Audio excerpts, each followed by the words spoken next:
Hi, Simi. Hi, Tanisha. What made you decide to work in the financial industry? Oh, it is a long story.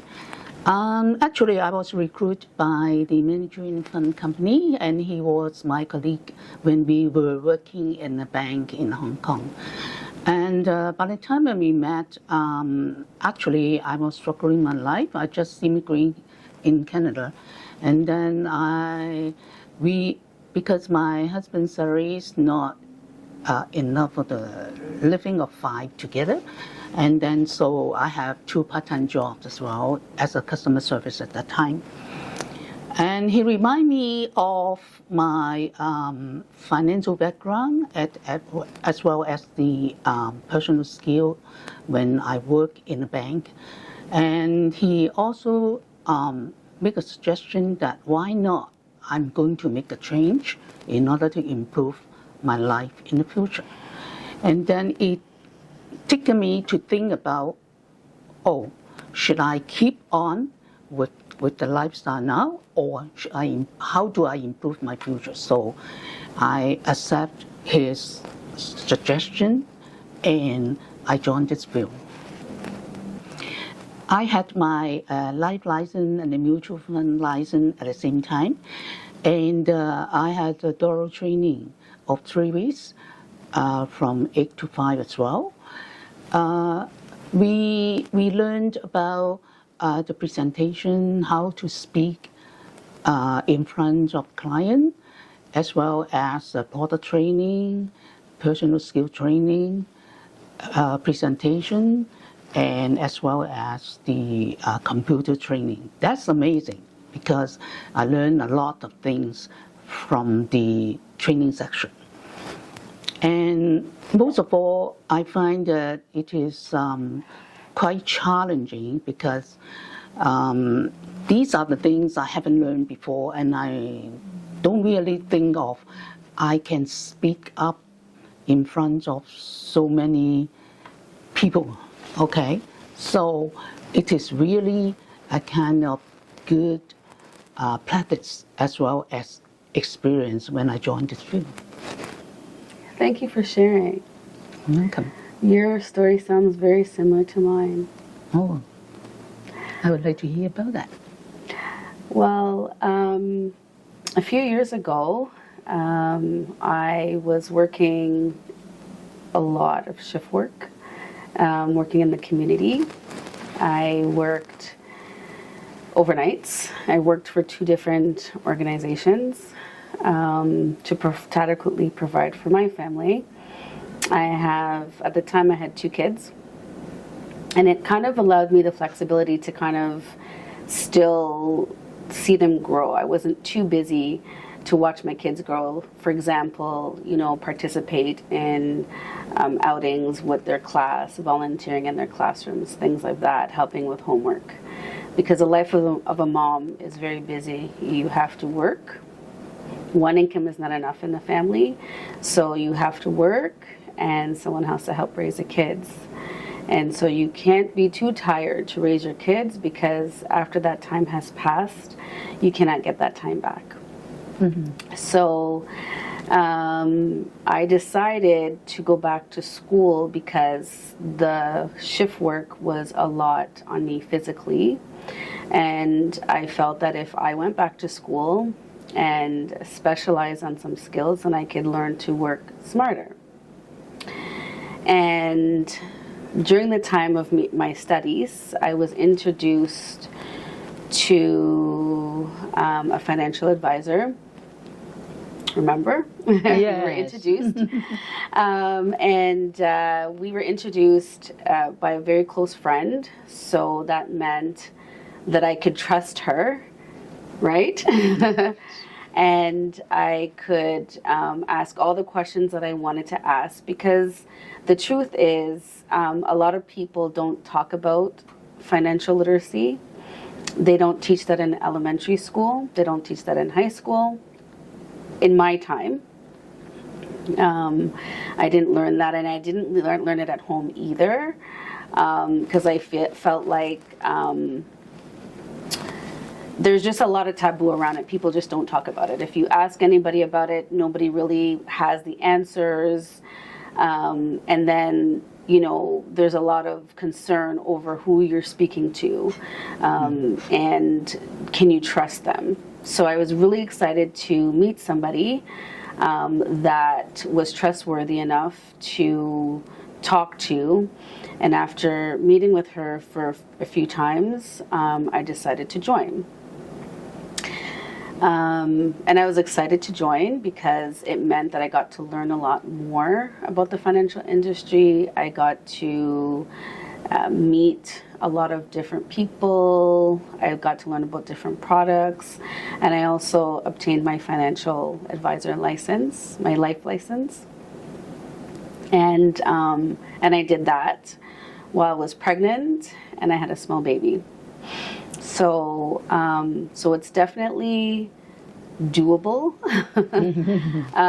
Having a busy life, it's definitely doable to obtain a license. And I did a boot camp, which was very helpful in fast tracking my success in the program.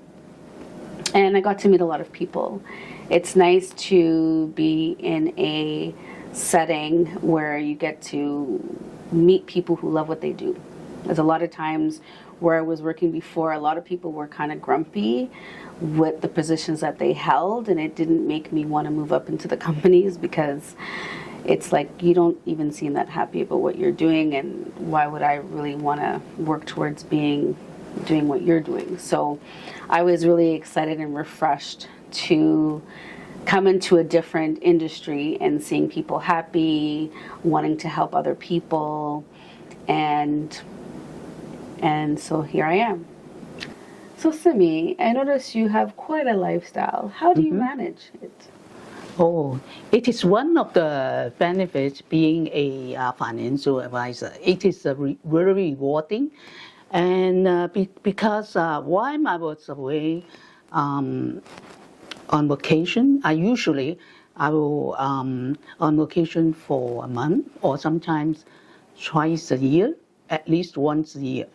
And then by the time when I was enjoying my vacation, I still have income deposited into my account because we have passive income. And this is one very good thing. When you were working very hard in before, you have a good rewarding in the future. Oh, wow. Something to look forward to. And how long do you go on vacations for? Sometimes it's a month, or sometimes more than a month. And sometimes if I need to go to conference or to other vacation, and I think at least a month, yeah, because I usually go back to Hong Kong and visit my relatives and friends.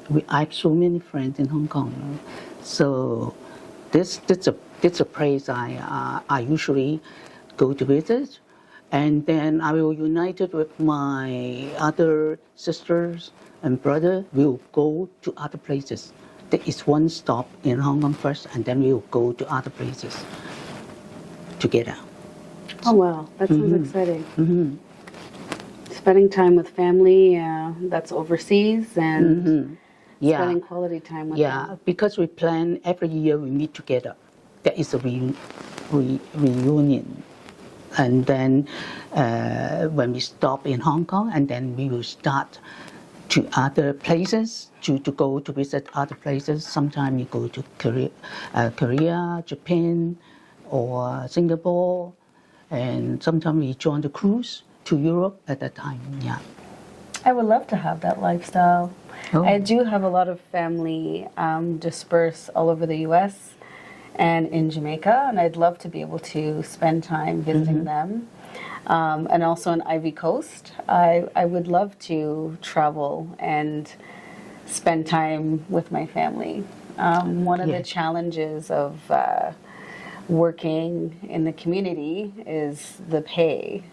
And it has stopped me from being able to be in a position to do more traveling, which I think is good to be able to spend time with family because, we keep waiting too long and you have family members that are passing away. Like I recently lost my grandfather, so I didn't get to see him before he passed away. I saw him in I think it was 2014. I saw him and he was quite healthy at that time. For quite a long time already. And so, because of school, because of COVID, and different things like this, I was unable to travel at that time. So, I definitely am excited to know that this industry, with some dedication, working closely with my mentor, that I would be in a position to enjoy the same lifestyle as you.